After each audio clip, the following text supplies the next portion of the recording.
All right, let's go ahead and get started here. So I think some other people will probably be coming in over the next few minutes, um, but hopefully we've got most people here already.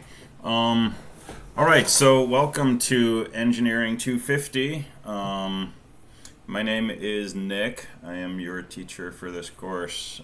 Some of you have had me in 101 classes. Um, Many of you have not. So, got a bunch of stuff to go through today. I want to start off by talking a little bit about Zoom and just kind of the logistics of what we're doing here.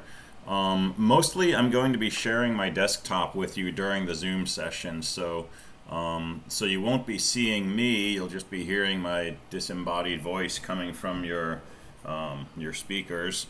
But I'll be doing a combination of writing on my paper here and showing you things typically in a web browser. During class, if you want to say something, ask a question, you can always just start talking in your microphone and hopefully I'll hear that. But there's also an option to raise your hand, and sometimes that seems to work. If you try to raise your hand, it gives me a pop-up and then I can stop talking and say, yeah, go ahead and ask your question. But if that's not working, just go ahead and start talking, and we'll keep this pretty informal. I don't have my chat window up, so I can't see messages that people are writing, so you won't be able to get a hold of me like that. If something goes really wrong, if you keep getting kicked off Zoom, if you can't get connected or something, send me an email, okay? And I do have my Clark email on my phone, and I actually have my ringer on, and I will check that and just see if it's a student having troubles with the class. So you can always reach me that way. So that's one thing. Second thing I want to tell you is I am recording these lectures, okay? So I'll be recording whatever you see on the screen that I'm sharing with you, and I'll be posting that to YouTube. If you have privacy concerns, right, don't identify yourself if you start talking on your microphone. Probably a good idea not to use your real name on Zoom if you're worried about that. I'm going to try not to bring up a chat window so we see everybody who's in the session and such. I'd like to keep that confidential. But if somebody starts talking, I think down here it says who's talking, and whatever name you used when you came into Zoom, that'll show up there. So just want to let everybody know that I am recording this. I'm going to post it on YouTube, so that will be out there. And if you have any concerns about that, you can talk to me now or shoot me an email, and we can talk offline. But it's useful, I found, to have recordings of the classes available, so that while we're going through the material in class, you don't need to be furiously writing down everything that's happening, everything that I'm saying, or taking screenshots with your camera or whatever. The videos will be up there and you can go back and look at them at your leisure. That's my current plan, okay? We'll see how the logistics work. I don't know if I have the bandwidth to upload from home or not, but that's my intent right now, is to make these things available on a twice-a-week basis. All right, and so as we're going through this, if any questions or comments come up, again, either just start talking or use the raise my hand feature to get my attention. So let me start by going through some of the stuff from Canvas. So everybody should have Canvas access, and we use Canvas pretty heavily in this course, even when it's pure face-to-face, just for keeping track of assignments and due dates and things like that. So we should note that this quarter is only 8 weeks instead of 10, so it's normally a pretty dense course in a 10-week offering. With only 8 weeks, it's going to be pretty crazy, especially in the beginning. We're going to go through some stuff pretty quickly up front. It's stuff that you should have already had in Engineering Computer Science 120, so it should be largely review. But depending on how much review it is for you and how much it's kind of foggy, you're going to need to do some review on your own. You're going to need to go back and look at notes and do the reading and the text and try to get back up to speed as quickly as possible. And the first homework, which is due on Friday, is kind of it's mostly a refresher of stuff we did in 120. There's a few new things in there, but it should be largely a refresh. Yes, Nathan, go ahead. I had a question about the homework. Okay. So some of them have the solutions on there. Do you Correct. want us to like copy those down, or do we not do those? So you do not need to turn those in. You do not need to do those. The deal with the homework is most of the questions come in pairs. There's a solved and an unsolved. The ideal approach is to work on the unsolved one without looking at the solved one. Okay, completely ignore the ones that have solutions and just work on the ones that don't have solutions. And, pretend that there are no solutions there. Work on the problem, try to figure it out. If you're stuck, go back, review your notes, send me an email, ask for help, things like that.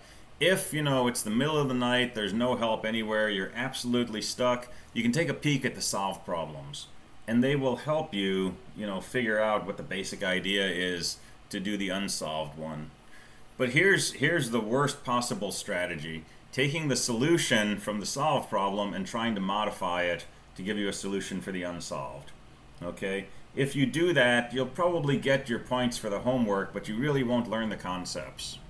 So they're kind of there to give you help if you're stuck, but mostly ignore the solved problems and definitely just write up the unsolved ones to turn in. Okay, that makes a lot more sense. I was a little concerned at the length of it. Yeah. Okay, cool. All right, so let me run through a few things on Canvas. So be sure to read this. Presumably everybody did already because you're all here. This is the Zoom meeting code. I want to make sure you understand this is not an online class in the usual sense. Most online classes you can just go to Canvas, do the material whenever you want, turn in by the deadlines and so on.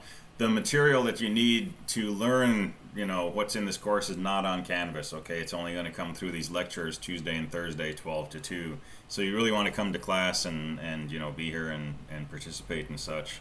If this meeting code changes, I'll post it in an announcement in Canvas, okay? I'm not worried about Zoom bombing, but it does happen, and if it happens to us, I'll make a new meeting code just for this class, and I'll post on Canvas what that code is.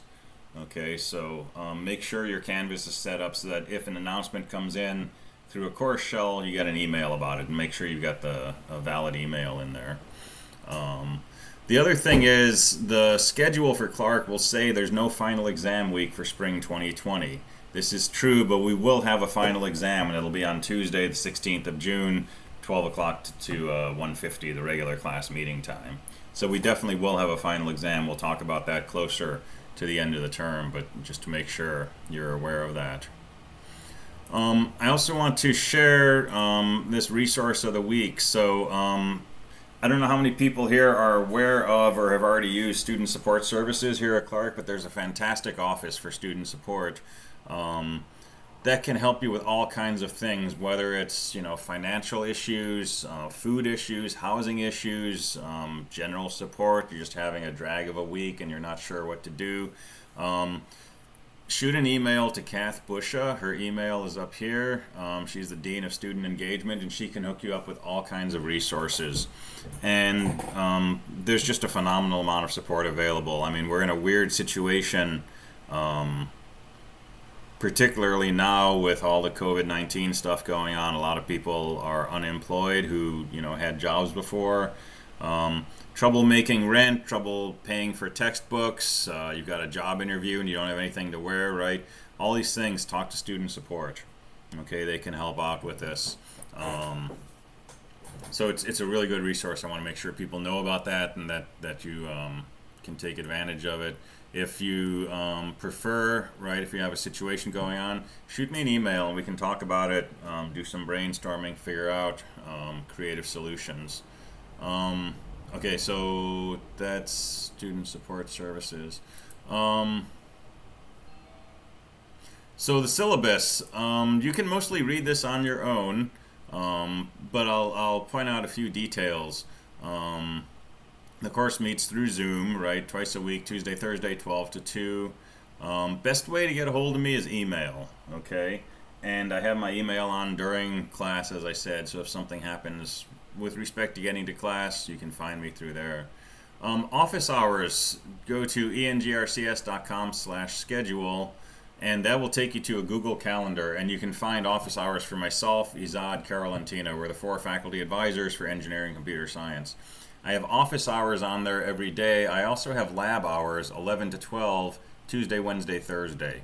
And those times I'm prioritizing for students in this class who want to work on labs or ask questions about the course. But you can come to any of the hours listed for me, and there's a Zoom link on the calendar. Go through to that link, and if I'm meeting with somebody else, it'll tell you that you're waiting to be admitted to the meeting, and once I'm available, I'll let you in. Textbook for the course is a free download. It's a PDF file. You can download that. No need to print it, no need to buy anything, but download it as a PDF and keep it available to refer to. I'll let you read through the course outcomes. Tentative course outline, we'll see how closely we stick to this. This is just kind of for working purposes, so we'll see what happens. Grade assessment, so basically you've got labs, homeworks, a midterm, and a final. Okay, and that's your whole grade. So labs will be 25% of your grade, homework 20%, midterm and final 25 and 30%. And it's a pretty straight calculation from there. And you can see letter grade assignments on the engrcs.com website. I'll also let you read through the course policies, support services, accommodations, and non-discrimination policy. But please make sure you've read these through. I read them out loud in my 101 class. And if you have any questions or concerns about them, right, please talk to me or somebody else, and we'll figure out what to do about it. Class cancellation, probably not an issue, but you can always check the website. Sign up for rave alerts through Clark, and additional department policies you can find at this link. All right, I've also posted additional course policies, and these in some cases will override what's in the syllabus. If there's a conflict, what's in here takes precedence, okay? So my office hours again, online meetings, there's the Zoom code again. Make sure you know the due dates of things in Canvas. Okay, the course starts really quickly, as you can probably tell by how quickly I'm blowing through all of this stuff. Right, you have a homework and you have a lab due on Friday. All right, so we're going to have 2 classes before you've got to start turning stuff in. So make sure you pay attention to due dates on Canvas. Don't let things sneak up on you. Homework is going to be written by you and then turned in online. Okay, so I'm going to ask you to turn in PDF files. I have a document that describes my requirements for homework. I'll be a little lax on that because this is kind of new to everybody. But we'll run through that quickly with sort of general expectations for homework. Attendance, I'm not recording attendance for class, so you're not technically required to come to class, but please come to every single class on time and stay for the whole class as much as possible. Okay? There's going to be a lot of information given in the beginning of class. There's going to be things discussed in class that you won't find on Canvas. I'm hoping to record the lectures and post those on YouTube, right? But it's easiest to come to class, and then you can ask questions when they come up during class time and so on and so forth. And historically, people who don't come to class, they don't do as well. It's a pretty straightforward calculus. Labs are discussed in the syllabus. There's 7 labs for this course. We're doing labs. Basically, you're doing labs on your own, okay, and you're going to do them using software. So normally we go into the collaboratorium, you use a parts kit like you did for 120, and you build circuits on proto boards and you test them and so on. We don't have that facility for you right now, okay? So we're going to use software to let you virtually build circuits and test them and analyze them, and that's how you'll do your labs. And then you'll write up your lab reports and turn those in as PDFs through Canvas. Okay, so we'll jump into lab 1 in a little bit later today and see how some of this software works. But it's pretty painless to use. It's actually pretty fun, and some of you may like it better than actually taking parts and trying to put them into a proto board and figure out which wire is disconnected and so on. So So labs will be more or less similar to what you did in 120. We're going on the honor system for the most part, so homeworks and labs and definitely exams you need to be doing on your own, okay? Now for homeworks and labs, you can talk to one another, you can collaborate, okay? But you want to make absolutely sure that what you're turning in is your work, okay? When you write up a homework assignment, you're stuck, I don't understand how to figure out the resistance here. You can talk to a friend about it, right? You can talk to me about it. But what you don't want to do is just take a solution that somebody else showed you and turn that in without understanding it. Okay? And absolutely the same things on the labs. Because the work you do on the labs is really what's going to prepare you for the exams. And if you're not actually doing and understanding the labs themselves, it's going to come out when you take your exams. And that's just a huge part of your grade. All right, late work, the only time I'll accept late work is for lab reports because you have to turn in all the labs to pass the course.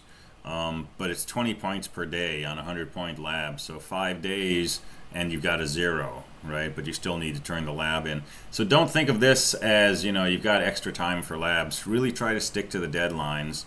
But if something happens and it comes in a day late, right, you don't get a 0, you get an 80. And let me just say up front that this is experimental. Okay, this is the first time I've taught using Zoom. Is this quarter?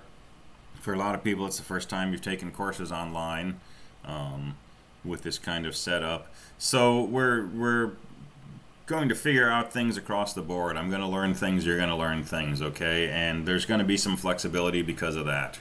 So, people who don't show up for the first class don't get automatically dropped this quarter. Things like that. So, but if there's issues, talk to me about it. Let's figure it out sooner rather than later. Okay, so that this can be a successful quarter for everybody. Zoom notes, not a whole lot in here. Basically, you don't need to use your camera during class. Okay, so you can leave your video off if you like. Try to leave your microphone muted unless you're talking, just so we don't hear background noise. I'm keeping my camera off just to save bandwidth because things are kind of laggy anyway. And then, as I said, you can try to raise your hand, but if that doesn't work, just start talking. And then kind of a general note here about turning in homeworks and labs. This is part of a bigger challenge for students in school. You're going to be making reports and documents basically your whole careers, right? And it's useful to figure out ways to do that work well for you. So I'm not going to tell you how you should make a PDF of your lab report, okay? But I am going to ask you to try to figure out something that works for you. So some people use Microsoft Word, some people use OpenOffice, some people use Google Docs. Some people use other things, okay? I don't care what you use as long as it's working for you. Okay, if I have a picture on my laptop and I want to include it in my lab report, how do I do that? Well, I could take a picture with my camera phone if I have a camera phone and then mail it to myself. That's maybe going to work, but it's maybe going to come out with a funny looking picture that's kind of hard to see, and it's kind of cumbersome to move files around and so on and so forth. If I'm on Windows, there's a thing called the Snipping Tool that can be useful for pulling off part of what you see on your display and pasting it in a document. There's a free piece of software called IrfanView that's mentioned down here. When I used Windows, that was always my favorite tool. It basically lets you copy, paste, crop, adjust quality and things like that. If you're on Linux, you can hit the print screen button and you get a copy of your screen and you can save it to a file and so on. So find a set of tools that work for you, okay? And whatever you're using to make your documents, make sure you know how to export or save as a PDF, because all your uploads have to be PDFs, okay? And if you're not sure how to do this, let me know and we'll figure it out, okay? Or talk to other people about it, okay? But if your first lab is due on Friday, don't start trying to do this Thursday night, okay? Because it can be really frustrating. So develop a toolbox, right, that works for you for making documents. It'll serve you for everything you do, basically for the rest of your career.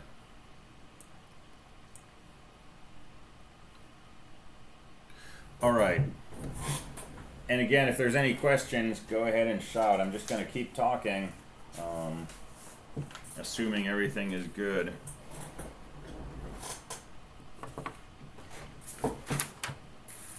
All right, so let's talk about Engineering 250. So you've taken either Engineering Computer Science 120 or something equivalent to that. And in chapter 5 of the book for that, we talk about digital circuits, digital logic, Boolean equation, things like that. So I want to do a quick review of that and then add some things to that material, guided kind of by homework number 1. Okay, and then we'll talk about lab 1 in some detail.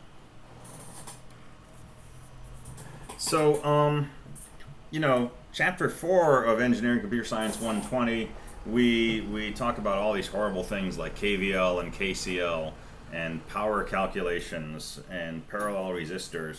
And when we do that, we come up with, some crazy circuit and we find a voltage is, 2.3 volts and a current is, 17.5 milliamps. Voltages, currents, resistors, things like that we do in 120 can be pretty much anything, right? If we have a 5-volt power supply, we could get any voltage from 0 to 5 volts. Engineering 250 digital logic is a lot simpler in some ways because we throw away all of these possibilities, okay? And most of the circuits that we're going to work with in this course, if we ask for the voltage at some place, there's only going to be 2 possible answers. Somewhere in our circuit will be either 0 volts or 5 volts. And that's it. Okay? That makes life a lot easier in some ways. We're not going to find circuits where the output on a pin is, 1.6 volts or 4.2 volts. Okay? Generally, everything in our circuit's going to be 0 volts or 5 volts. Okay? The first lab is different because the first lab is some review of 120. But as we move through, really, our whole world is boiled down to circuits that have 2 voltages at whatever point we look at, either 0 or 5. Okay? This is binary. And the reason that we build circuits that have either 0 volts or 5 volts is because now we can express these voltages at different points in the zeros by just using 2 symbols. Typically, we'll use a symbol 0 to mean 0 volts and a symbol 1 to mean 5 volts. So this is on and off, yes and no, true and false, and so on. And so we're going to spend a lot of time working with binary systems, binary numbers, binary representations of things. So let's review what binary is all about. So we know about plain old numbers. This is the number 173. It's a decimal number. It's a number we learn in school when we first encounter numbers. And all of us know exactly what this means, right? This is the number 173. It's 3 more than 170. It's 27 less than 200, right? We all have a common understanding of what this is. Here's a number that probably none of us have ever seen before, right? It's not a special number. It's just not a number we've encountered before. But every one of us knows what this number is. If we wanted to add 15 to this, we could all do it, right? So why is this possible? Because this is not just a random collection of symbols, okay? This is what we call weighted positional notation.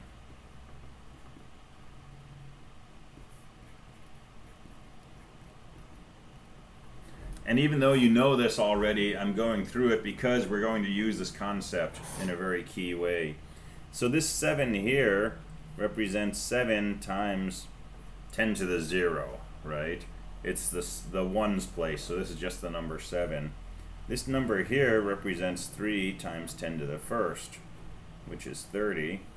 This digit here, 2, represents 2 times 10 squared, which is 200, and so on. And we just add these together. Okay? That's just the way that we write numbers. there's other ways we could write numbers. You know, I could write this for the number 173. Nothing wrong with that, but it's not terribly useful, right? Writing 173 like this is really useful because I can do things like addition. Okay? We're going to do exactly the same thing in binary. I'm going to write a number like this, and this is going to represent 0 times 2 to the 0. This is going to represent 1 times 2 to the 1. This is going to represent 1 times 2 to the 2. This will be 0 times 2 cubed. And this will be 1 times 2 to the 4th. And if I add them together, I get the number 22 in decimal. That's what this binary number is. So we can write strings of 1s and 0s, and we can treat them as plain old numbers. And when I write this number 10110, and I mean the binary number 10110, it's useful to put something down here like a little subscript 2 to indicate this is binary. Because, you know, this could be the number 10,110, right? So if you don't know for sure what a number represents, write down a little subscript to say this is base 2, this is binary. And the number 22, I could write a little subscript 10 to say this is 22 base 10. Or I could just write a decimal point. That's not as common, but I tend to do that. To say this is decimal, base 10. Sometimes you might see 22D, where D means decimal, base 10. There's a lot of different notations, and if you look at the textbook and you look at other textbooks, you'll see lots of notations for how to represent, how to specify what this thing means, right? All right, so we can go from binary to decimal pretty easily. Basically, we just need to know what each of these positions corresponds to. 1, 2, 4, 8, 16, 32, 64, and so on. And wherever you have a 1, add up that power of 2, and the final sum, that's what this number corresponds to. So we can go from binary to decimal. It's a little trickier to go from decimal to binary. So suppose you start off with a number like 25. And I'll put a decimal point here to say this is 25 decimal. How do we write that in binary? Well, depending on who you took 120 from, you may have learned different techniques. The most straightforward technique is just kind of trial and error. So 1, 2, 4, 8, 16, 32. 32 is too big, but 16 fits into this. So let's write a 1 under the 16 spot. And then 25 minus 16 is 9. And so our next spot is 8. Well, 8 is smaller than 9, so we can have 1 go into the 8 spot. And that leaves us with 1 left over, and 4 is too big, and 2 is too big, and 1 fits into there. So 1, 1, 0, 0, 1. So you can trial and error your way to an answer. But there's a more methodical way to do this. So I want to make sure you know how to convert from decimal to binary.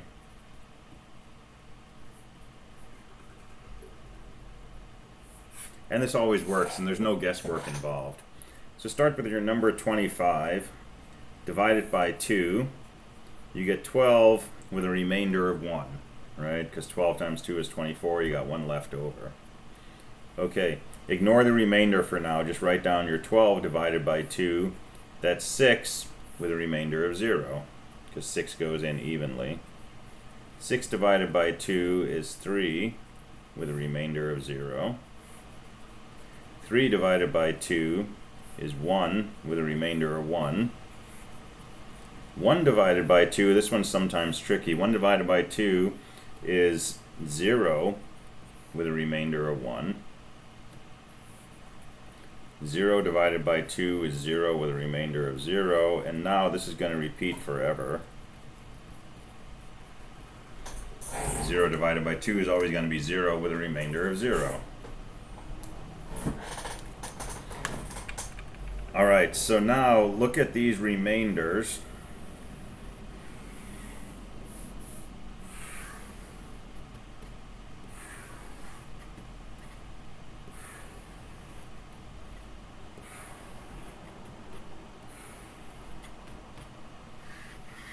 There's your binary value, 11001, which was what we found by trial and error.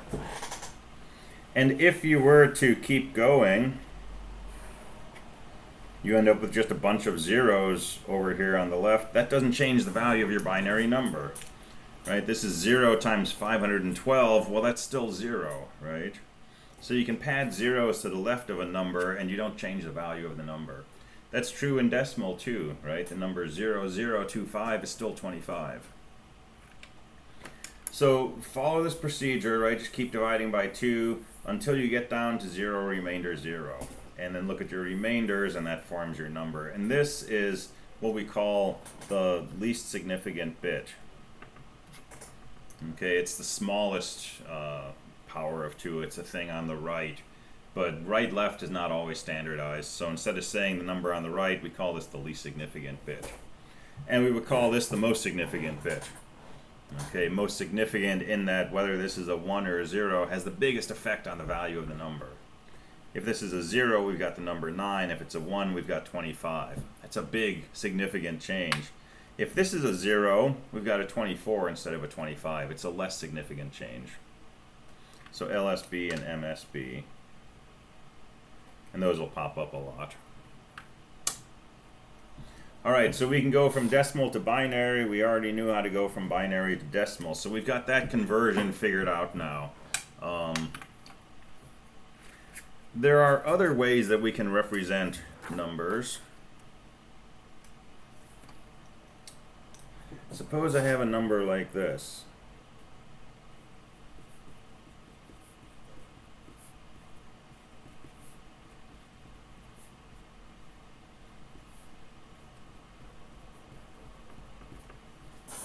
And that's a 32-bit number. If you were to call somebody up and say, hey, can you write this number down for me, and read them this number, they're probably going to make mistakes, right? We don't do well dealing with bunches of 1s and 0s because they all kind of sound alike. Dealing with numbers like this is really, really good for computers because computers only understand 1s and 0s, right? Our circuits understand 5 volts and 0 volts. This is really horrible for people to deal with. So instead of dealing with numbers like this, we have invented different ways to represent these long strings of 1s and 0s. So one way to do this is to break your number up into groups of 3. So I could divide this into sets of 3 bits each, right? Each of these 1s and 0s is called a bit. It's a binary digit. And I've only got 2 things over here on the end, so I'll just pretend there's an extra 0 over there. And now I'm going to take each group of 3 bits and translate that into a decimal number. So 001 is a 1, this is a 0, this is a 4, 4, 0, 7, 4, 2, 7, 2, 2. And this is a little easier of a number to deal with. 22, 724, 704, 401. It's not much worse than a student ID, right? And this is actually what we call octal. This is base 8. And if you were to treat this as a weighted positional notation where you have powers of 8, 1 times 8 to the 0, 0 times 8 to the 1, 4 times 8 squared, 4 times 8 cubed, and so on, you get the same thing as this original binary number. But converting this to decimal is a little easier. If I just think of this as powers of 8, I've only got to figure out, a few terms as opposed to, 32 terms up here for these powers of 2. So this is octal.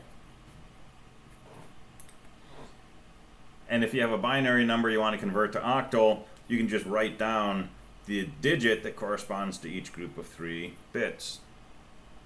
And if you have an octal number and you want to convert it to binary, it's totally straightforward because each of these, you just write down the 3 bits corresponding to that number. And so on.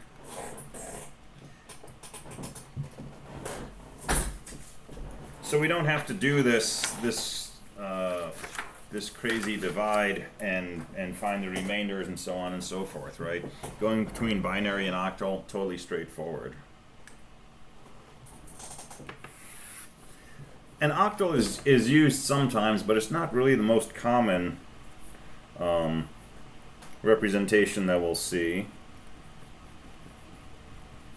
So let me put our original number back.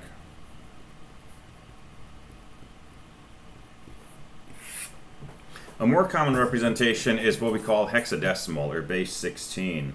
And it's exactly the same idea as octal, but instead of breaking up into groups of 3 bits, we break ourselves up into groups of 4 bits.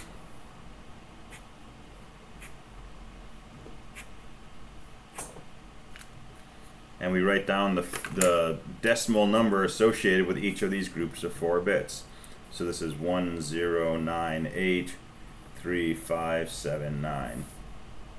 And we can write a little 16 down here to say this is base 16. And sometimes you write an X to say hex. Hexadecimal base 16, same thing. Sometimes you'll see these written in parentheses with a subscript on the end. I think in the textbook sometimes they use the notation H followed by a single quotation mark followed by the number to mean hexadecimal. If you're coding, if you're writing a C program or a Java program and you want to store a hexadecimal number, you can say 0x followed by the hex digits, and that represents a hexadecimal number. So there's lots of representations, okay, and sometimes you have to sort of look around at the context and figure out what the symbology means, okay, but the actual meaning of this as a hex number is just 4 bits for each digit, right, and just string them out in binary. And if you have this and you want to write it in binary, just write the 4 bits corresponding to each digit and you get your original binary. You can go from here directly to decimal by just multiplying each digit by a power of 16, which is a little faster than doing 32 powers of 2. Okay, there's one small quirk with hexadecimal though, which is you're taking patterns of bits, 4 bits,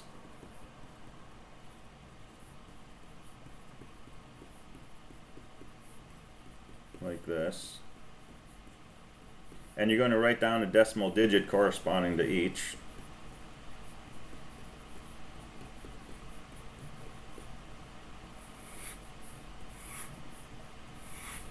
Well, so if we translate each of these bit patterns to a decimal number, this is just 0, 1, 2, 3. This is 4, 5, 6, 7, right? 1 plus 2 plus 4 is 7. This is 8, 9. Well, this is the number 10, 11, 12, 13, 14, 15. Okay, well, this is potentially confusing because if this number was 1101, instead of writing a 1 down here, I would have had to write a 13. And now, do I have an 8-digit hexadecimal number where this digit is 13, or do I have a 9-digit hexadecimal number where this digit is 3 and this digit is 1? When we write numbers, we really want a single symbol for each digit. Binary, it works great, we use 1 and 0. Hex, it works great, we use something from 0 to 7. But in base 16 and hexadecimal, we need 16 symbols to represent the 16 possible digits corresponding to 16 bit patterns. So we can't actually write 1, 0 or 1, 1 or 1, 3 for a hexadecimal digit. So we do something slightly different. For 0 through 9, we just write down the regular decimal digit. But for 10 through 15, we write a letter. A, B, C, D, E, F. So now if we have a hexadecimal number like this, 1101, 1011, break it into groups of 4 bits. 1011 corresponds to the letter B. 1101 corresponds to the letter D. So this is the number DB hexadecimal. So if you look around your computer, if you're setting up your networking or anything like that, a lot of times you see numbers that have lots of F's in them, right? You'll see something like, FFFFE371, right? That's a hexadecimal number. And every time you see an F, that's just representing 4 bits.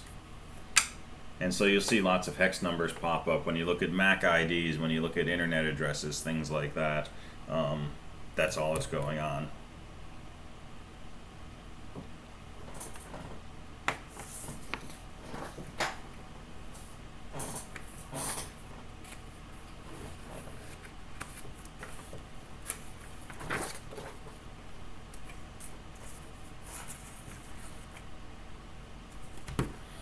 All right, let me talk about one more unusual concept, and then we'll switch over and start looking at the labs and see what we're going to do with those. But I want to talk about negative numbers. And negative numbers are kind of a weird thing, right? They weren't always a thing for people. Numbers were originally used for counting. And so you could count, 1 cow or 2 apples or 3 pieces of gold. But it made no sense to talk about -2 cows. I mean, that's not a physically significant concept, a negative cow, that you somehow combine with a positive cow and now you get no cows. I mean, it just doesn't make sense, right? But we abstract the idea of a negative as, what can we add to the number 2 to end up with 0? Well, whatever this thing is, we call that -2. It's the thing that basically zeroes out a +2 when you add them together. So we can take that idea and we can apply it to our binary numbers. And so let's just think about 4-bit numbers. So we have a 4-bit number.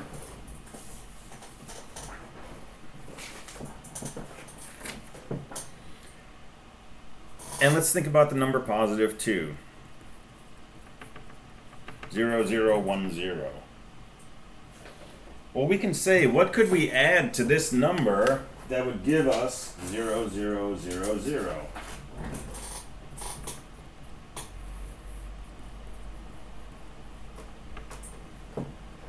Well, 0 plus 0 would give us 0. That's easy, so we'll make this bit a 0. What can we add to 1 to get a 0, though? So when we do addition in binary, it's just like addition base 10, except that instead of rolling over a 10, we roll over a 2.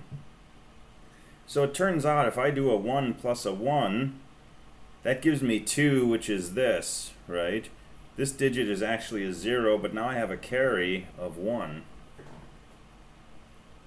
And do I 1 plus 0 plus something, I want to equal to 0. Well, if I put a 1 in here, 1 plus 0 plus 1, that's, another 2. That's a 1, 0, gives me a 0 here with a carry. And a 1 plus 0 plus 1 gives me a 0 here with an extra carry that I'm just going to ignore because I've only got 4 bits. So it turns out that in a pretty logical sense, if I take the number 2 and I add this thing to it, I end up with 0. And so I'm going to define this to be -2.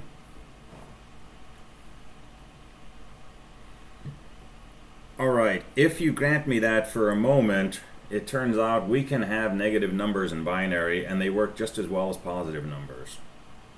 In particular, doing addition with positives and negatives works perfectly fine. And if I want to calculate, for example, 5 minus 2, I can say that's 5 plus -2. Well, here's the number 5. Here's what I'm saying is -2. And if I add those, 1 and 0 is 1, 0 and 1 is 1. 1 and 1 is 0, carry the 1. 1, 0, 1 is 0, carry the 1. I end up with this answer. That's the number 3. So using this very peculiar way of representing negative numbers works really well. And it works really well for computers, because it means computers can do subtraction by just adding negatives. Okay, so there's a name for this. This is called 2's complement notation.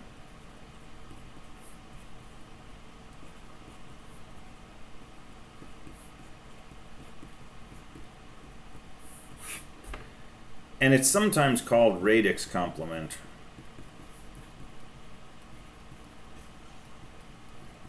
What does radix mean? If we're in binary, then we're saying we're in radix 2.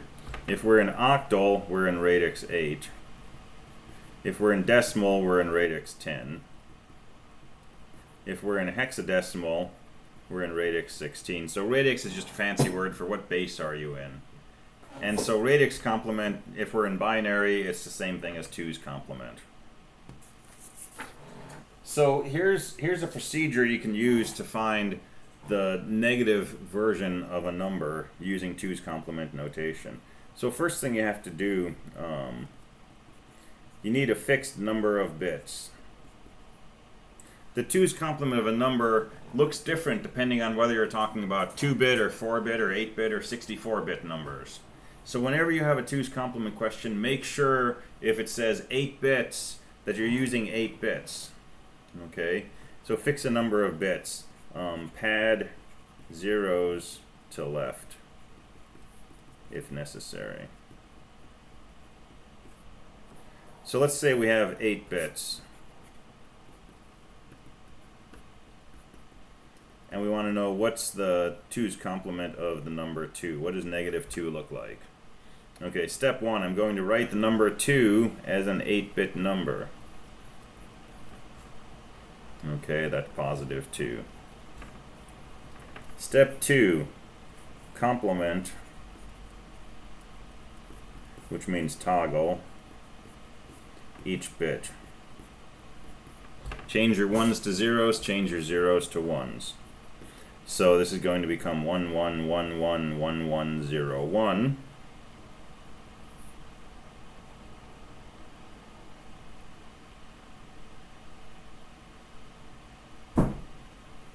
And then step 3, add 1.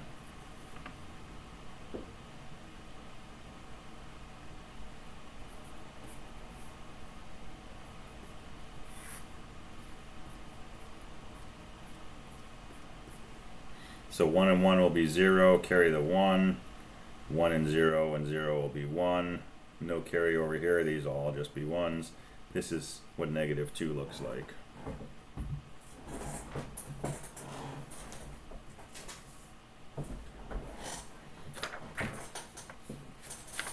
Right, which is what we decided we would call negative 2, although we were working with 4 bits, so it was just 1 1 1 0. But as an 8-bit number, it's 7 1s followed by a 0.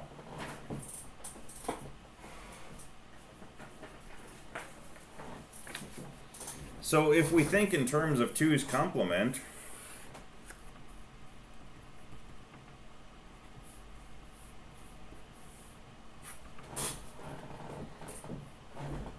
well, the number 0 0 0 1, and let's just go back to 4 bits here. The number 0 0 0 1, complement every bit gives you a 1 1 1 0. Add 1, you get 4 1s. So the 2's complement of 1 is just 4 1s. The 2's complement of 2 we already did, that's 1 1 1 0. The 2's complement of 3, start with the number 3, toggle every bit, add 1, you get 1 1 0 1.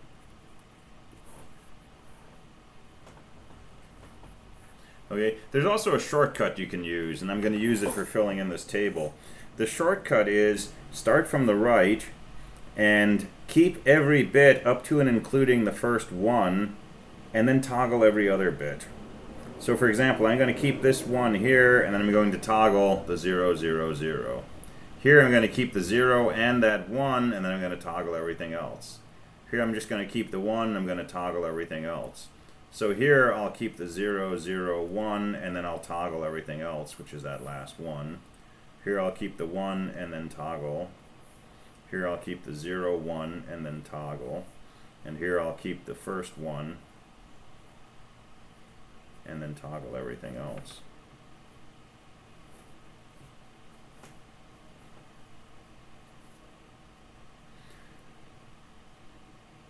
So negative 5 is written as 4-bit binary as 1011.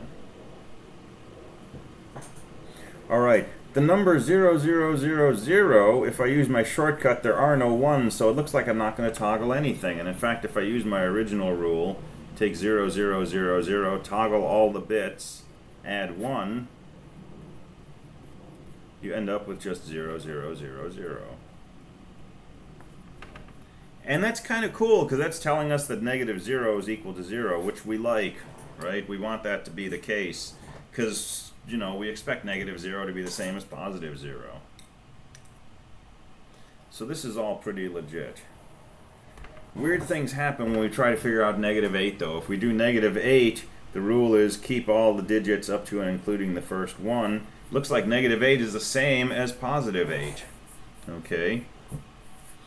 Well, the trick is, if we're doing 4-bit numbers and we're using 2's complement notation, the largest number we can write is +7. We cannot write +8 because it looks exactly like -8. And we can't write +9 because 1001, well, that looks exactly like -7. And 1010, which is 10, that looks exactly like -6. So we can go bigger than or equal to -8 and less than or equal to +7. So with straight 4-bit numbers, right, we can go bigger than or equal to 0 and less than or equal to 15. So we're kind of cutting our positives in half, but we're adding negatives to what we can represent. All right, so there's a bunch of homework problems with converting things between binary, decimal, octal, hex, and also playing around with 2's complement. Let me just give you one more example of 2's complement operations, and then we'll take a break for a few minutes, and then we'll switch over to looking at labs. But let's just do one possible example. So calculate 29 minus 6 in binary using 2's complement. And let's do 8-bit numbers. All right, so this is a typical exam question you might see, right? Using 2's complement notation, 8-bit binary, let's calculate 29 minus 6. We know the answer is 23, okay? But we can get there just doing things in binary. So first thing we have to do is write 29 as a binary number. How do we do that? Well, do our trick.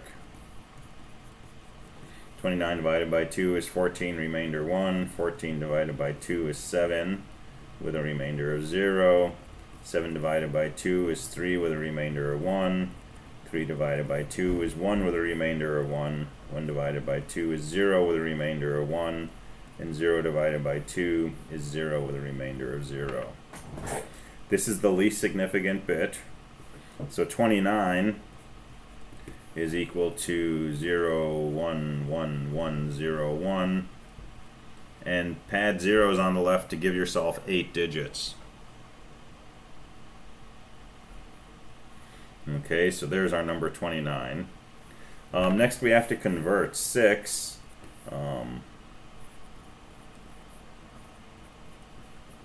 And you can do the same thing, or you might just know off the top of your head that 6 is 110, or you might figure out that it's 4 plus 2 and write it like that. But that turns out to be what 6 is.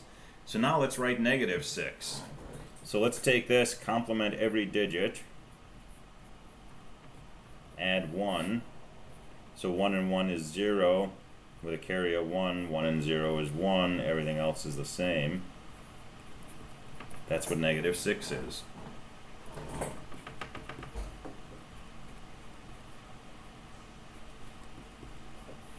Okay, now let's add them together. So I'm going to be a little more careful with my columns.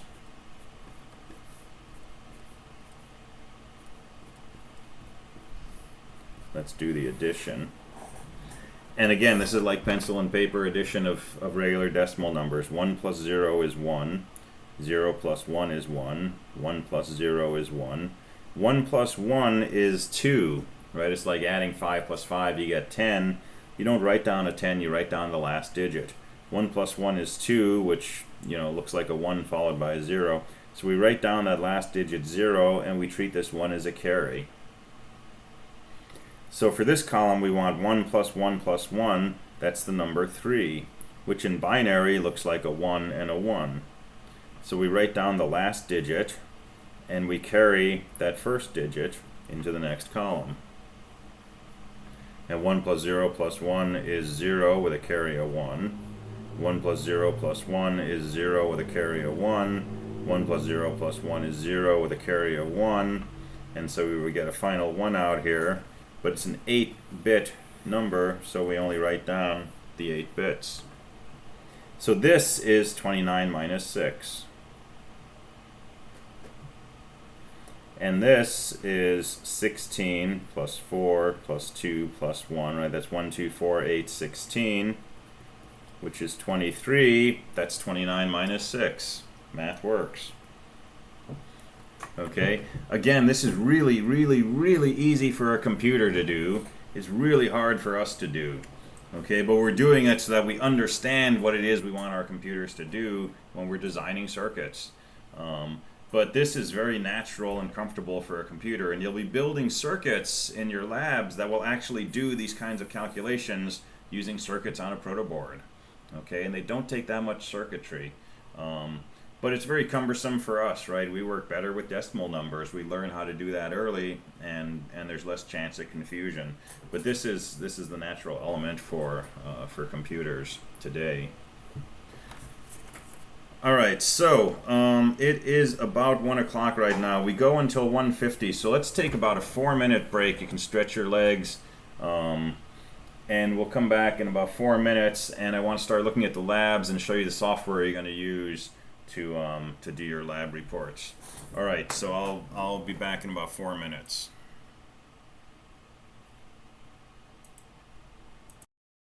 All right, so we're back. So let's talk about the labs. So the labs are posted on. Oh, so there was a question on the chat board about how exams are going to be done, and I don't have all the logistics worked out exactly, but the way I did this in the winter was the exams basically looked like Canvas quizzes. So you would go into Canvas and you would be taking a quiz there that'll open, you know, at the start of the exam time, 12 o'clock, and it'll close at 1:50 on the given day. And I'll introduce some drawing software for making schematics using software so that you can create schematics that you can upload as files through Canvas and get some practice at that before you have to do it on an exam. Because not everybody has the facility for taking pictures of what they handwrite. But you know, I'll try to come up with an exam that is doable in an online way. But still does a good job of assessing. So we'll talk about details of that as we get closer to the midterm. But it'll basically look like a Canvas quiz. All right, so labs are available through Canvas. So let's take a look at Lab 1. And you can click through to these on the syllabus also. But I've got copies to the links in here. So Lab 1 is basically an introduction to the environment you're going to be using to do your work in this course. So it's an online system called Tinkercad, and if you've done any 3D printing, you may have worked with Tinkercad. It's actually a really excellent system for designing circuits and simulating them. So preparation, right? So we're lecturing on binary numbers and so on and so forth. A few videos that you can watch if you like. So Izad put these videos together. They're really good. That show you what we're going to basically go through right now. Okay. And then you have a series of experiments. So experiment 1 basically lets you work with, you know, some of the things that you would normally be working with in the collaboratorium. So for each of the following instruments in Tinkercad, describe the parameters that you can change and its associated range. So you're going to play with Tinkercad and look at those. So let me go ahead and hop into Tinkercad right now.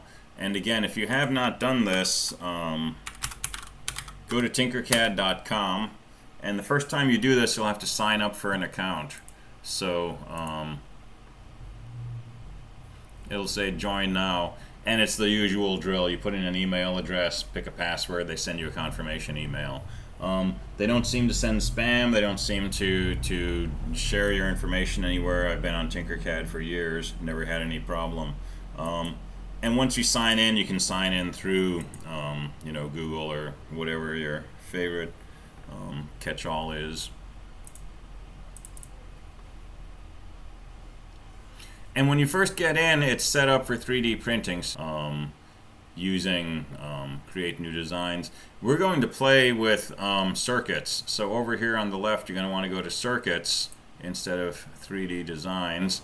And you know, when you start off, you won't have anything in here.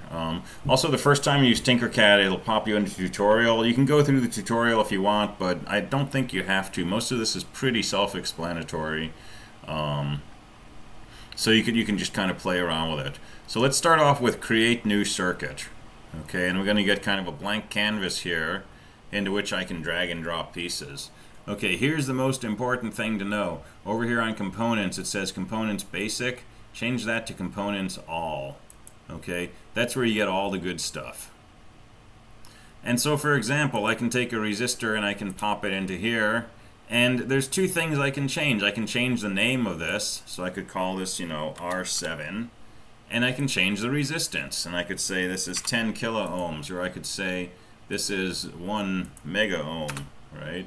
Or I could make it a giga ohm if I wanted, or a pico ohm, right? So you can customize this accordingly. So if I put this in ohms, right, it's 1,000 ohms, and guess what? It's got a red and a black and a brown color band.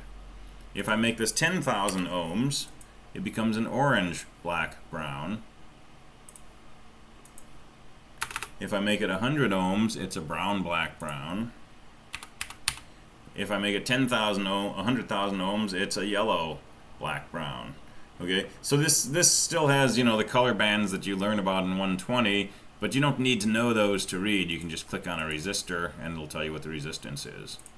Okay, and you can select a component, hit the delete button, it'll delete it. So pretty typical interface for working with this. Okay, let's get a proto board. So if you scroll all the way down, there's breadboards. Here's a full-size breadboard. I'm gonna do a mini breadboard. I don't know why. No, I'm not gonna do the mini. I'm gonna do a small. All right, so there's a breadboard, right? The usual drill. It's got the rows of contacts. And if I just point at any of the holes on here, I actually get a little highlight showing me which holes are connected to this, which makes part of your lab really easy. So these 5 holes are connected to one another. These 5 holes are connected to one another, but there's no connection from this hole to that hole, right? On the other hand, these horizontal rows are connected into 4 groups. This is where we normally put our power on, right? So experiment 1 in the lab is just looking at the different things that are available, power supply, multimeter, and so on, and just explore them, see what kinds of things you can change, and so on and so forth. Experiment 2, protoboard connectivity. Well, I kind of just gave it away, right? If you actually just go to the protoboard, so I'm control scroll wheel to zoom in, it'll show you connectivity here. Okay, so show that connectivity on this picture. Okay, experiment 3, we're going to start playing around with a function generator. So introduction to the square wave. This is what we're going to use to drive most of our circuits that we build later in the course. We're going to use a square wave. What's a square wave? Well, typically, you know, it's something that just changes between high and low. Again, we're in binary, so we think of the world as either 0 volts or 5 volts. So that's a typical square wave that we might generate. But you know, there's other kinds of square waves. Here's almost exactly the same wave, but it's shifted down by 2.5 volts. And it goes between positive 2.5 and negative 2.5. Here's another square wave that's almost the same. but it goes from negative 1 volt to positive 4 volts.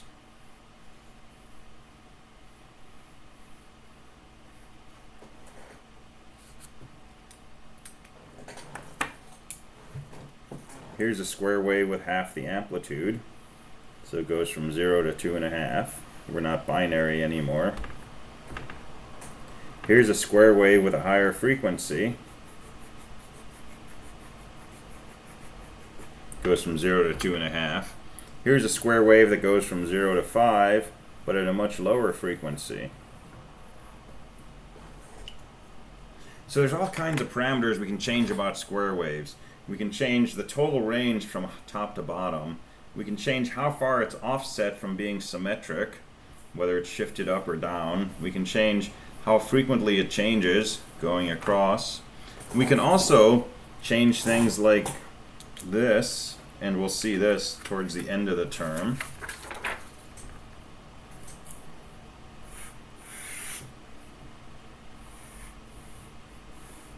This is no longer a square wave, but it's a rectangular wave. And it changes from up to down as frequently as this. I messed up.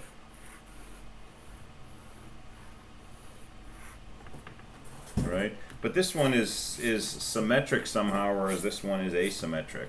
This is something called the duty cycle. We'll come back to that in our last labs. Okay, so experiment 3, you want to basically look at different square waves that you can generate using a function generator, and you want to monitor them with an oscilloscope. Okay, so some of these videos in the beginning will tell you about the oscilloscope and function generator, but let's just play with them right now. So down here at the bottom, here's a function generator. Here's an oscilloscope. Here's a multimeter. Okay, multimeter you use in 120. Function generator and oscilloscope are new. But let's just play for a minute. Let's take a resistor and let's put it in our proto board. And it's a 1K resistor, and let's put another 1K resistor here. And let's take our power supply.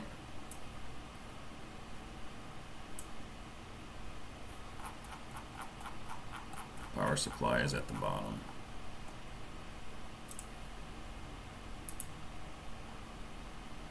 And let's hook our power supply up to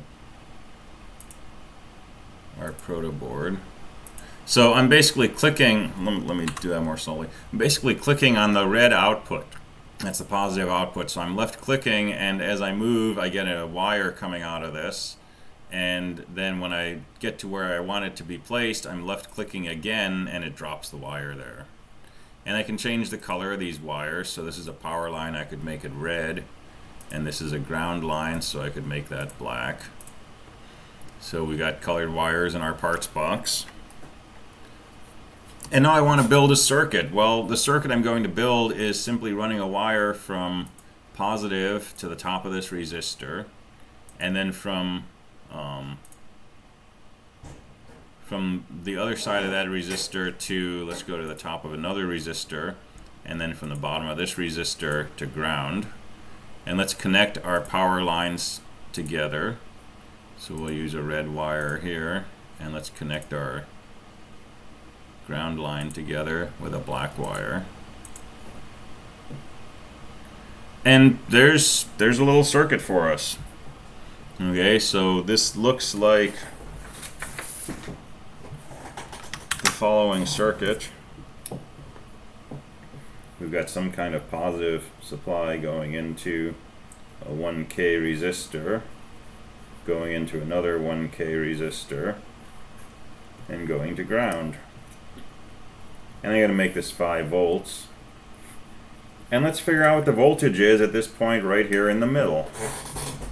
Now, if we do the math, we know this should be 2.5 volts, right? It's 5 volts. This is 2K, so we're going to get 2.5 milliamps going through here, and 2.5 milliamps times 1K, 2.5 volts. We don't have to do that in this course, by the way. You do it some in the first lab, but after that, we really don't worry about amps and volts and things like that. It's a binary world, okay? But we can do that because we took 120. So let's measure the voltage right here. So I'm going to take the negative line, and I'm going to run this over to my negative power rail, and I'll make it black just to make it pretty. And then let's take the positive line and let's connect that to the point in between the two resistors. And you can spend a lot of time stylizing this, right? You can make it look nice and symmetric and so on.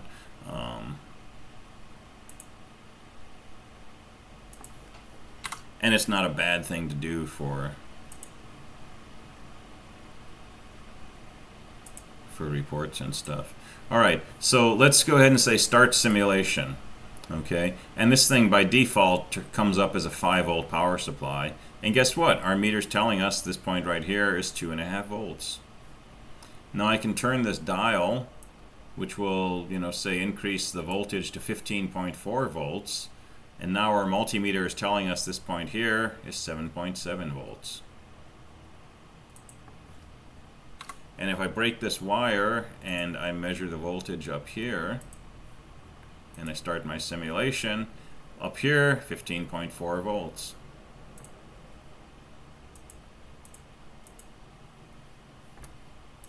And if I were to measure the voltage at the bottom of the resistor, right, that comes in at 0 volts no matter what the voltage is, which you'd expect because this point is tied directly to ground. So this is, taking the place of building a circuit and then using test equipment to make measurements and stuff. But it's basically the same experience that you had, doing 120 labs for chapter 4 and 5.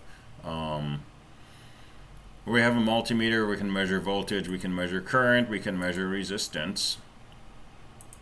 And resistance, you have to put it, across a resistor.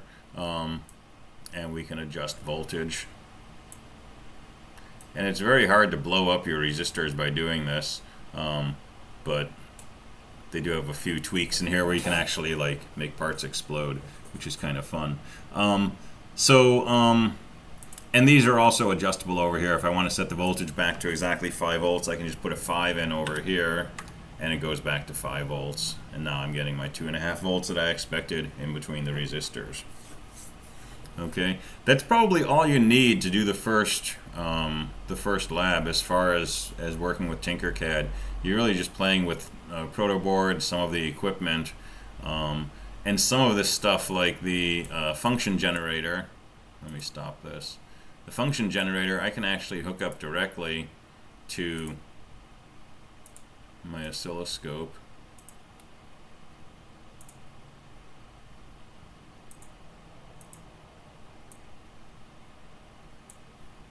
And if I start my simulation, depending on what this is set to generate, right, I can view it over here. So, and look through the videos and ask questions about this on Thursday, because I don't want to go through a whole lecture on oscilloscopes right now. But this will basically let you look at the waveform. So this thing is generating a square wave. That's what this button here means, and it's generating it at 1 kilohertz. Okay, so it's going up and down 1,000 times a second. If you look at this display here, you see something down here at the bottom. It's pretty small. It says 1.00s. That's 1 second from here to here. Each division, each little line from here to here is 100 milliseconds. Okay. Well, if this thing is going up and down 1,000 times a second, that's going to be hard to see with this kind of setting. So let's make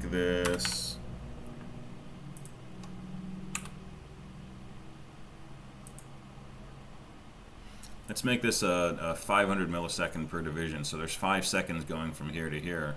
So here you can see a part of your wave. It's high and then it drops down low. Okay. Let me just change this frequency here. Let me change this to 20 up and downs per second.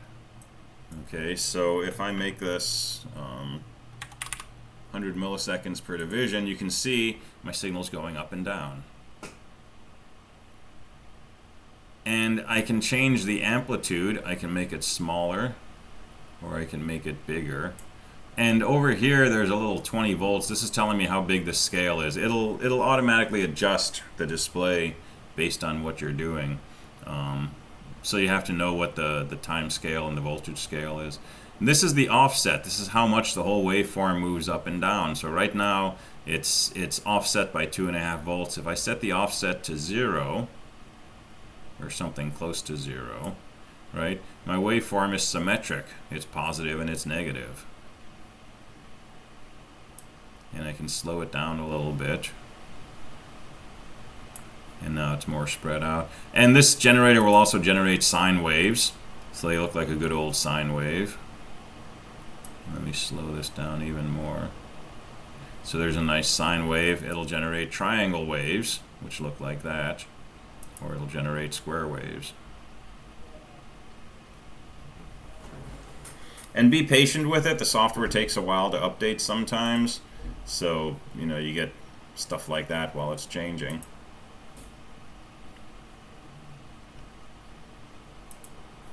All right, so experiment 3, you're going to play around with the oscilloscope and the function generator, and you're going to basically play around with changing the knob settings. Okay, so for the first one, set the frequency to 1 kilohertz, 50% duty cycle, which is what you get by default. 5 volts from the lowest to the highest, and an offset, that's the DC bias, of 2.5 volts. That's the default setting it comes up under usually. And view one whole cycle, okay? Set the oscilloscope time division, this down here, so that you see at least one up and down, okay? You don't want that. You want to be able to see at least some up and down movements. And you don't want this.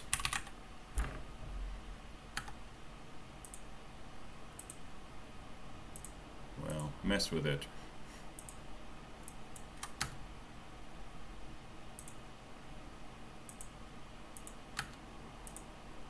I can't make it show what I don't want it to show. Anyway, sometimes you'll set it and you'll just get a big solid blob because everything is too tight together, right? So play around with it and try to get a nice picture that shows you an up and a down in your waveform, and then sketch it.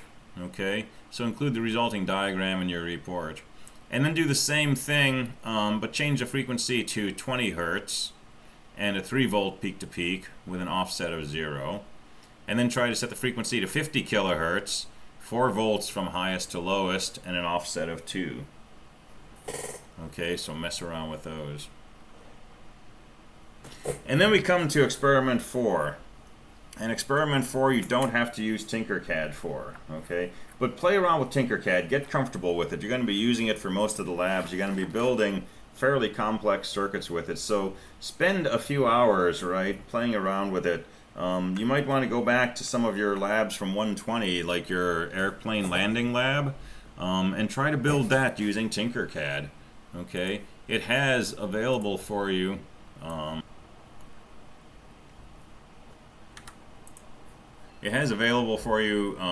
integrated circuits.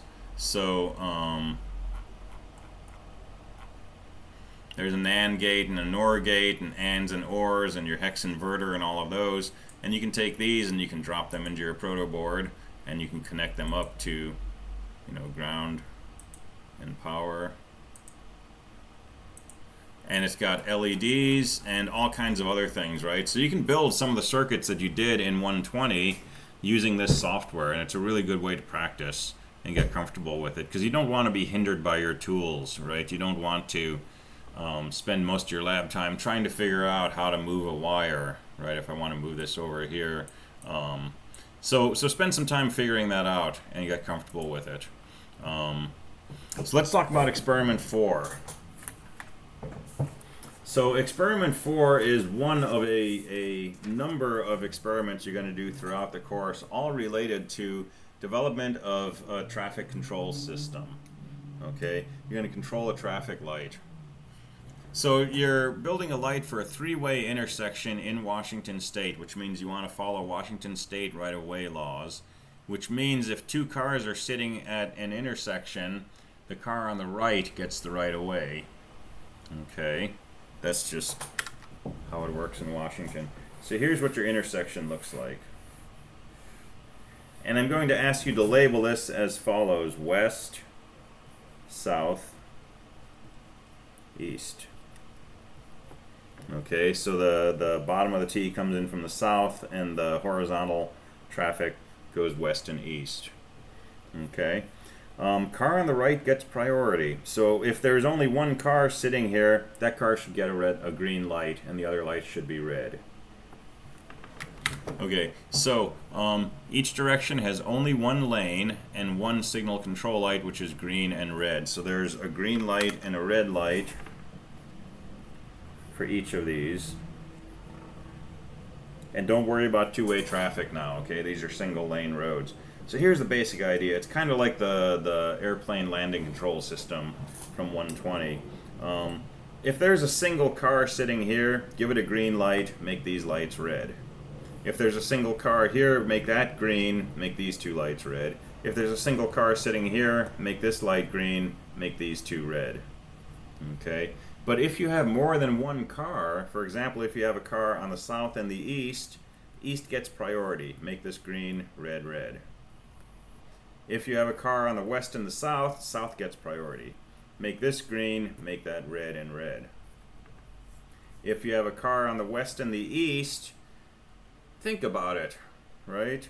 If it's only one lane, let's go ahead and give east priority. Make this green, make that red and red. If you have cars at all three intersections, one on the right definitely gets priority. This is green, these two are red. If you have no cars anywhere, it's up to you what you want to do. You could make them all red, or you could pick one lane to be green. But never have more than one lane green. Okay, if you have two green lights, you're not going to get the contract from the city, because that's a potential accident. So at most, one light can be green at a time.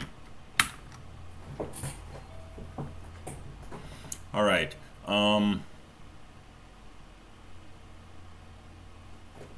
So draw this picture, right? Green and red lights, and we have a pair of sensors, which I'm just going to call W and south and east. And I'm going to call these lights green west, green south, green east, red east.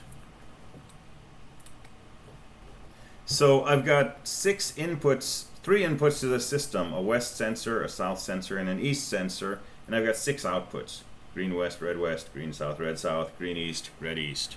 Okay. We're going to eventually develop a circuit that controls the lights based on these sensors. Okay. But for lab 1, for this experiment, all you got to do is develop a truth table, a system diagram, and a picture. Okay, and a description of the inputs and the outputs. Okay, so what would a truth table typically look like? Well, you have 3 inputs, west, south, and east, and you have 6 outputs: green west, green south, green east, and red east. Okay, so your truth table is going to have 3 input variables, 6 output variables. What does that look like as a system diagram? 3 inputs, west, south, east, 6 outputs: green west, green south, green east, red east. Okay, so we'll review this on Thursday, but if you go back through your notes from 120, right, what do you do when you want to build a circuit? Draw a picture, right, of, in this case, the intersection. Make a system diagram. System diagram does not have any logic inside it. It's a 40,000-foot view. What goes into my circuit? Yeah. We cannot see the system diagram. I am sorry. There we go. I've been writing all this glorious stuff. Thank you. Thank you for showing us. Okay. Yeah, so three-way intersection, okay, west, south, and east. A pair of lights on each intersection, which I'm labeling green and red, west, south, and east. And then a sensor on each lane. One I'm labeling west, one is south, one is east. All right, so here's the truth table I was describing. 3 inputs, which are the inputs from the sensors, and 6 outputs, which are the outputs to each of those 6 LEDs, those traffic lights. And then this is the system diagram. Okay, system diagram is 3 inputs going in, that's coming from your sensors, and 6 outputs. And this is ignoring how you actually change these inputs to outputs. Okay, so typically when you design a circuit, this is the first thing you want after a picture is a system diagram. And you want to specify what these things mean. What does it mean when W is a 1? Well, I'm thinking if W is 1, there's a car on the west lane. If W is 0, there's not a car. If E is 1, there's a car on the east lane, and so on. What do these outputs mean? I'm thinking if GW is 1, then the green light on the west should be turned on. And if GW is 0, the green light on the west should be turned off. Okay? You got to put that in your diagram. Okay, that's part of the system diagram, is what does it mean when each of these inputs or outputs is a 1 or a 0. And once you have that, then you can write a truth table. Okay, so you list all the combinations of your inputs. There's going to be 8 rows in this truth table. And based on your understanding of the system diagram, what are the 1s and 0s for each of these 6 outputs?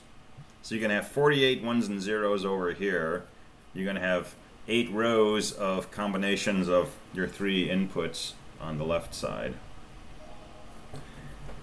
And that's as far as you need to go with this circuit for Lab 1, right? So identify the input variables and the output variables, sketch the intersection. I don't know if it says system diagram, but I'm saying system diagram, so make sure you do a system diagram and then a truth table. Okay. That's it for the experiments for Lab 1. And there's a section on Canvas where I listed Guide to Writing Lab Reports. Take a run through on this. I got it down to 2 pages. Okay, this used to be like, an 80-page document, or it felt like that. Look through this and ask questions if it doesn't make sense. But basically, you want your lab report to look different from homework. Okay, your lab report is a standalone document. If somebody picks up your lab report, they should be able to read it and know exactly what you did in your lab. So if you're asked a question in here, you can't just write down the answer in your lab report. If you're asked to sketch a picture of a circuit, you can't just sketch a picture of a circuit or a waveform. You have to explain in writing what it is that you're writing down. Okay, if you have a circuit, you have to explain what this circuit is, why it's in here, how you used it. So it's a standalone document. It's different from homework where you can just say, 1 period and write down the answer to question 1. Lab report has to be something that you can just read without knowing what the lab says, and it'll still make sense. Okay, additionally, for the whole lab report, you want a cover sheet, okay, which has your name, the name of the class, the lab number, and the date that you're writing the report. You want a section at the end with lessons learned. Okay, you're doing these labs hopefully to learn some things, not just to have something for me to grade. So think about what it is that you're learning when you do this, and then write a little paragraph at the end of your report that says what are the lessons learned. Okay, sometimes this is called conclusions.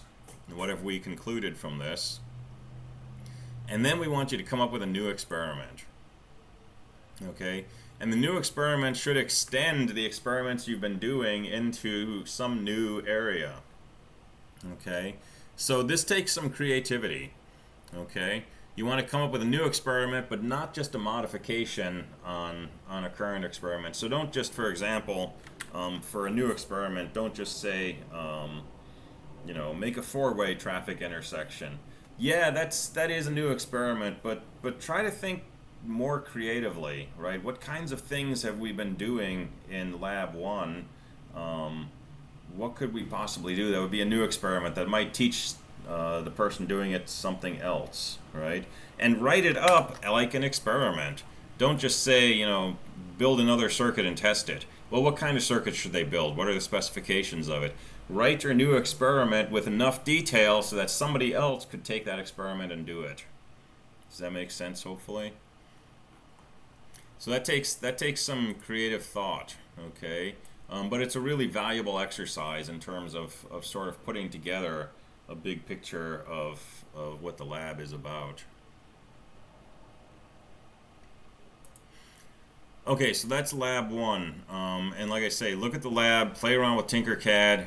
You can shoot me questions in email. You can bring questions to class on Thursday. I also have online lab hours, right? Remember, Tuesday, Wednesday, Thursday, 11 to 12, right before class. You can find me in my my Zoom office. Go to engrcs.com/schedule. It's all over Canvas. And you can ask me questions in there. You can screen share what you're doing on Tinkercad and so on and so forth. All right, let's take a look at homework 1. So homework 1,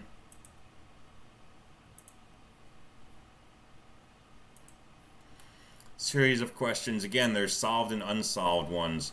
The unsolved ones are similar to the solved ones, right? But try to ignore the ones that have solutions at first, right? Just take a look at the unsolved ones. So convert the following binary numbers to equivalent hexadecimal numbers.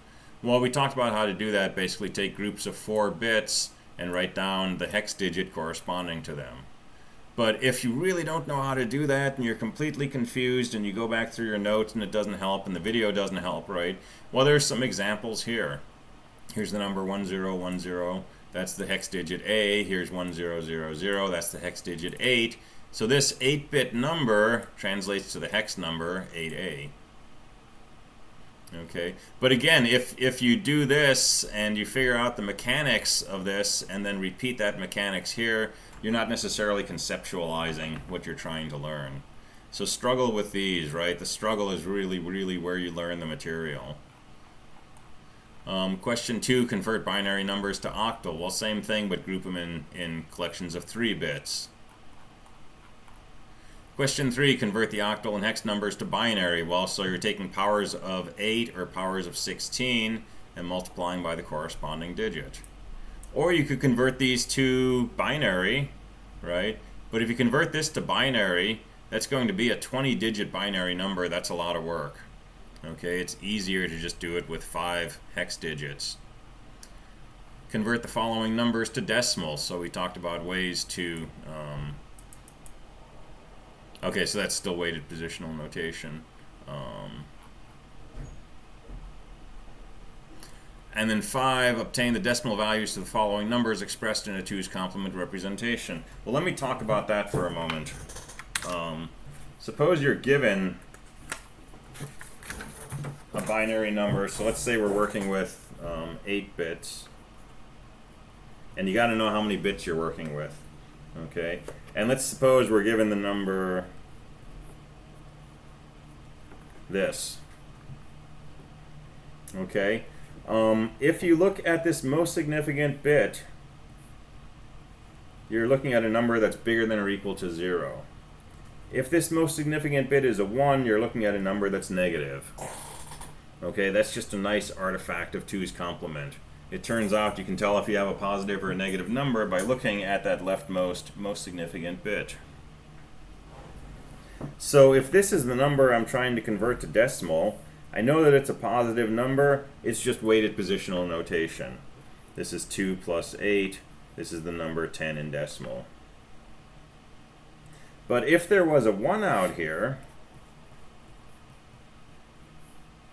that tells me that this is a negative number, which means it's the 2's complement of a positive number. So how do I know which number it's the negative of?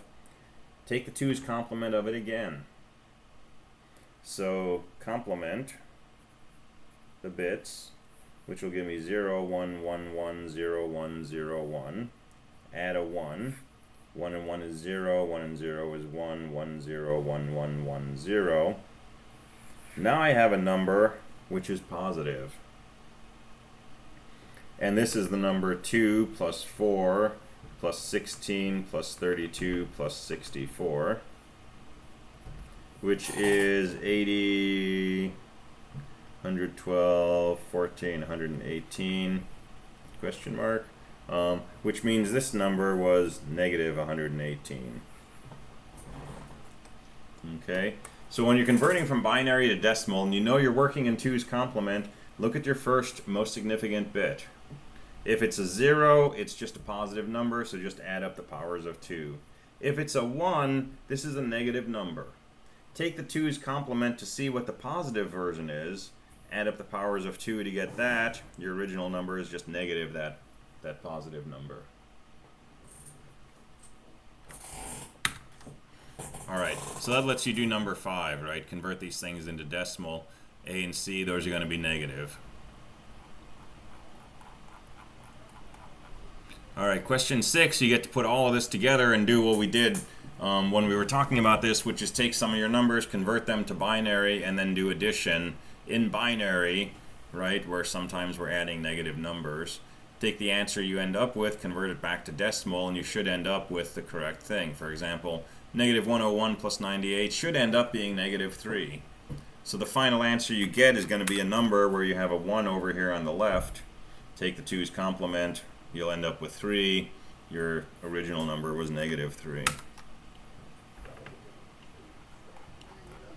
All right, and then question 7 on, we need to talk a little bit more about, but look in the book, read through the material in chapter 1, and this is basically 1 and 2. This is talking about basically if you have a certain number of bits, how many things can you represent? And so think about that and ask questions on Thursday. Question 8 is looking at the ASCII code table. So basically, we have a way to represent numbers using strings of bits. Sometimes we want to represent letters. And we can do whatever representation we want. We could decide that, you know, this might be the letter A, and this might be the letter B, and so on. And when people started working with computers, right, a lot of times they came up with their own ways of representing letters using strings of bits. And, you know, for a while there were 2 ways to do this. There was a way called ASCII and a way called EBCDIC. EBCDIC was what IBM used. Well, IBM was a big player, and so a lot of people used EBCDIC. But if you're representing an A like this and I'm representing an A like that, we can't talk to each other. So ASCII was an attempt to standardize a single set of 1s and 0s to represent each letter.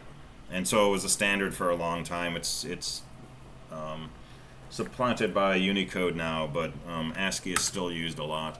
So there's an ASCII table in the book, and think about taking these and changing these strings of letters into ASCII codes. So it's just looking at that table and getting some familiarity with it. And then A to D conversion we will talk about on Thursday, because that's kind of a different track. But you can look at some of the material in the book and get a start on that.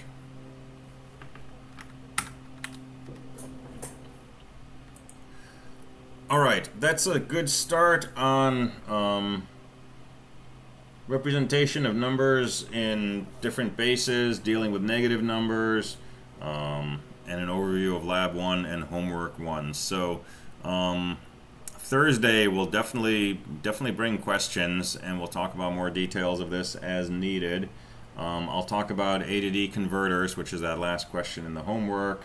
And then I want to start looking at some of the stuff in Chapter 2, where we actually talk about logic gates and logical operations, ands, XORs, things like that. Again, mostly review from Engineering CS 120, but we're going to start adding on top of it and looking at more details about how we can work with some of these logic devices.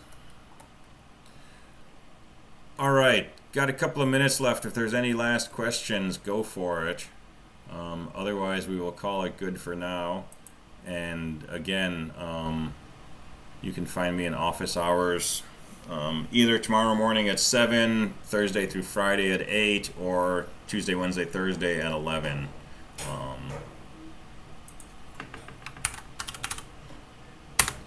And if you go to engrcs.com/schedule, just click through on my name. Yeah, someone was going to say something.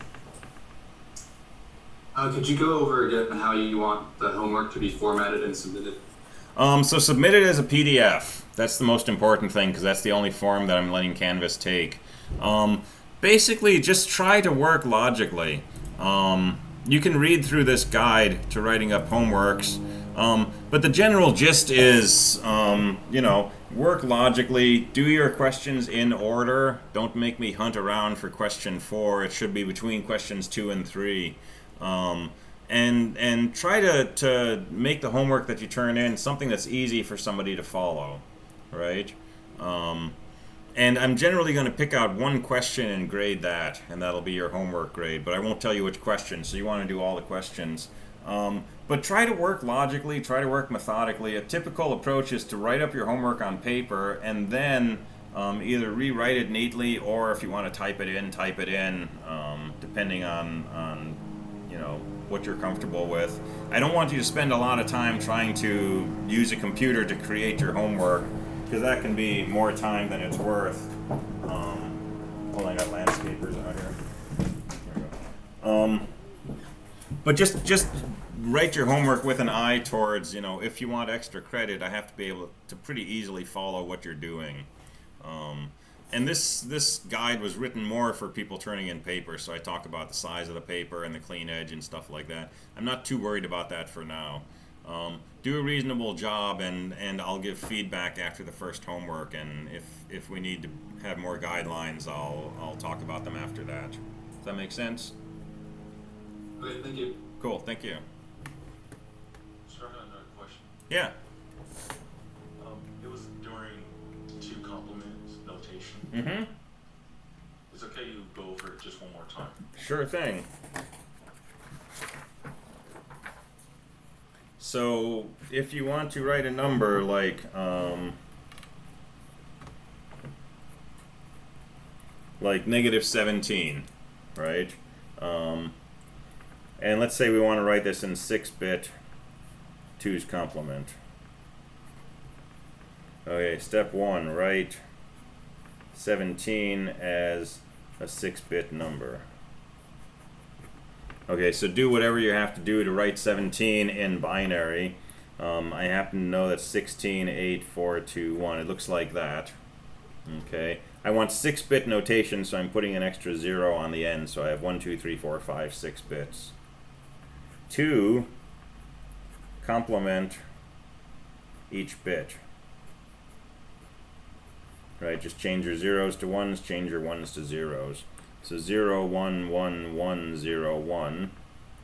And then third step, add 1. So 0 plus 1 is 1, 1 plus 0 is 1, 1, 1, 0, 1. So 1, 0, 1, 1, 1, 1. That's -17. And there's a shortcut trick, which is start with your original number, moving from the right, keep everything up to and including your first 1, and then toggle everything else. 1, 1, 1, 0, 1. And that gets you to the same place.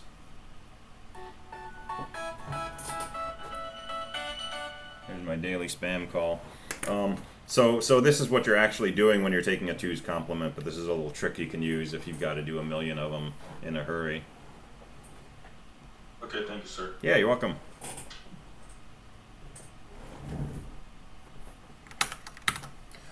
Quick question. Sure. Adding one. Mm-hmm. So do you just add 1 to the end? You might have to have a carry. So. What do you mean by that? Can you elaborate on that? Sure. And if you have to go after this class, you're free to leave, whenever. But I'll hang out here for another few minutes to answer questions. So suppose you have the binary number 101011, and you want to add 1 to that. Okay. So what do we do in decimal, right? If you had a number like 4099 plus 1. Well, 9 and 1 is 10. We don't write a 10 here, right? We write down a 0 and we carry that 1 into the next column. And then we do 1 plus 9 is 10. Well, again, we just write down the 0 and we carry that 1 into the next column. 1 plus 0 is 1. There's no carry over here. And then the 4 is just a 4. So 4099 plus 1 is 4100. It's the same procedure in binary.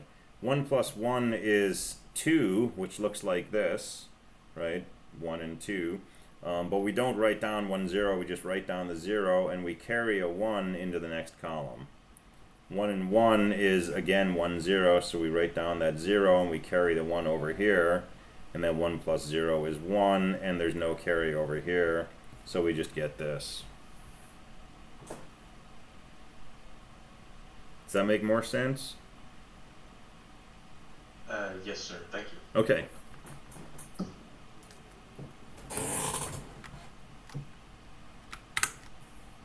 All right, I'm going to stop recording here, but I'll be online until 2 o'clock, and then I have another class.